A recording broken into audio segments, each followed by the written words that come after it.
Bismillahirrahmanirrahim. Assalamualaikum warahmatullahi wabarakatuh. Alhamdulillah wassalatu wassalamu ala rasulillah wa ala alihi wa sahbihi ajma'in, amma ba'd.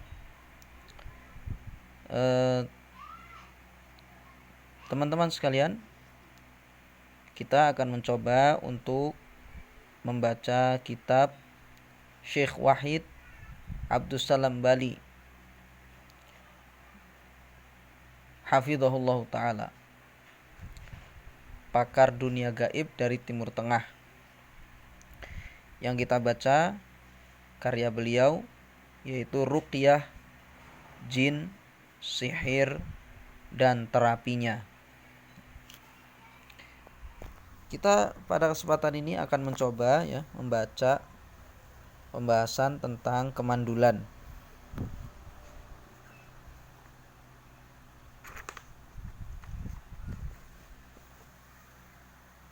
Kita baca di sini kemandulan. Kemandulan di kalangan laki-laki. Kemandulan di kalangan laki-laki ada dua jenis. Kemandulan organik, ini yang pertama. Jenis kemandulan ini bisa diobati oleh para dokter jika mereka mampu mengobatinya. Tentunya dengan izin Allah SWT. Yang kedua, kemandulan yang disebabkan oleh gangguan jin di dalam tubuh manusia. Jenis kemandulan ini dapat disembuhkan dengan ayat-ayat Al-Quran, doa-doa, serta zikir-zikir masyru' yang disyariatkan oleh Allah dan Rasulnya. Maka dengan izin Allah sembuh. Sebagaimana yang telah kita ketahui bahwa proses pembuahan dapat terjadi dengan izin Allah apabila jumlah sperma pada seorang lelaki mencapai 20 juta mikron per sentimeter kubik. Terkadang setan akan menekan atau melakukan tindakan lainnya pada kedua biji penis atau testis seorang lelaki yang memproduksi sperma, sehingga menghasilkan sperma kurang dari jumlah yang diinginkan. Hal ini menyebabkan pembuahan tidak bisa terjadi. Ketika sperma berpindah dari dua biji zakar ke seluruh atau ke saluran sperma, saya ulang, ketika sperma berpindah dari dua biji zakar ke saluran sperma, maka sperma ini membutuhkan cairan lendir yang dikeluarkan oleh kelenjar androgen dan dituangkan dalam saluran sperma, sehingga sperma yang tersimpan dalam saluran sperma ini mendapatkan distribusi makanan. Di kelenjar androgen ini, setan akan melakukan tindakan lain dengan cara menghalangi keluarnya cairan lendir darinya. Akibatnya, sperma yang tersimpan dalam saluran sperma tidak mendapatkan distribusi makanan yang menyebabkan sperma tersebut mati. Jika sperma mati, pembuahan pun tidak bisa terjadi.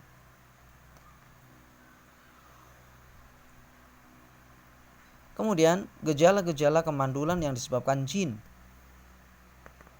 Kata beliau, kemandulan yang disebabkan oleh jin memiliki beberapa gejala. Yang pertama, dada terasa sesak. Ini kata Syekh Wahid Abdussalam Bali. Yang pertama, dada terasa sesak, terutama setelah waktu asar, bahkan mungkin berlanjut hingga pertengahan malam. Yang kedua, pikiran melayang atau suka melamun. Yang ketiga, rasa nyeri pada tulang punggung bagian bawah. Yang keempat, gelisah di saat tidur. Yang kelima, mimpi yang menakutkan. Ini kemandulan yang terjadi pada laki-laki serta gejalanya ya. Kemudian kata beliau di sini, kemandulan di kalangan wanita. Sebagaimana laki-laki, kemandulan di kalangan wanita juga ada dua jenis. Yang pertama, kemandulan alami atau pembawaan, yakni Allah menciptakannya dalam keadaan mandul. Yang kedua, kemandulan yang disebabkan oleh gangguan jin yang tinggal di rahim seorang wanita. Kemandulan ini dilakukan oleh jin dengan cara merusak sel telur sehingga pembuahan tidak bisa berhasil. Atau jin membiarkannya terjadi kehamilan.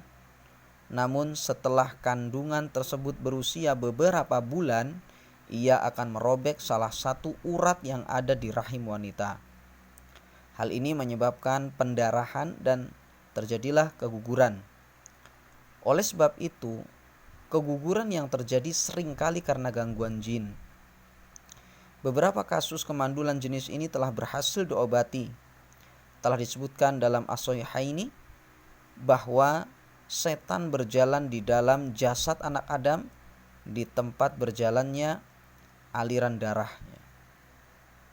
Ini dalam Sahih Bukhari dan Muslim.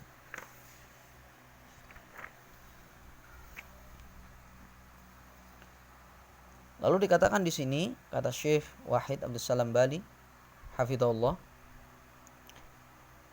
pengobatan terhadap kemandulan. Yang pertama, rekamlah ayat-ayat ruqyah dalam sebuah kaset. Kemudian perintahkan pasien agar mendengarkannya 3 kali dalam sehari. Yang kedua, pasien membaca surah As-Saffat pada setiap pagi. Pada setiap pagi atau mendengarkannya. Yang ketiga, pasien membaca surah Al-Ma'arij setiap menjelang tidur atau mendengarkannya. Kalau tidak baca, maka mendengarkannya saja, mendengarkan rekaman. Yang keempat, bacakanlah pada minyak jintan hitam atau habatus sauda ayat-ayat ruqyah berikut ini: surah Al-Fatihah, ayat kursi, ayat-ayat akhir dari surah Al-Baqarah, ayat-ayat akhir surah Ali Imran, dan surah-surah Al-Mu'awwidzat.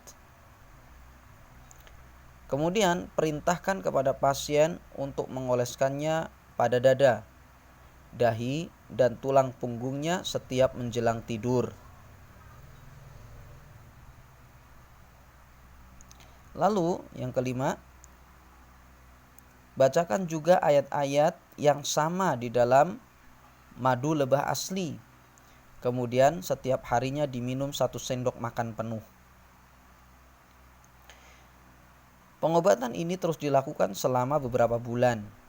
Hendaknya pengobatan ini disertai dengan komitmen untuk menjalankan perintah-perintah Allah Azza wa Jalla agar termasuk dalam golongan orang-orang mukmin yang disembuhkan oleh Allah dengan Al-Quran Al-Karim.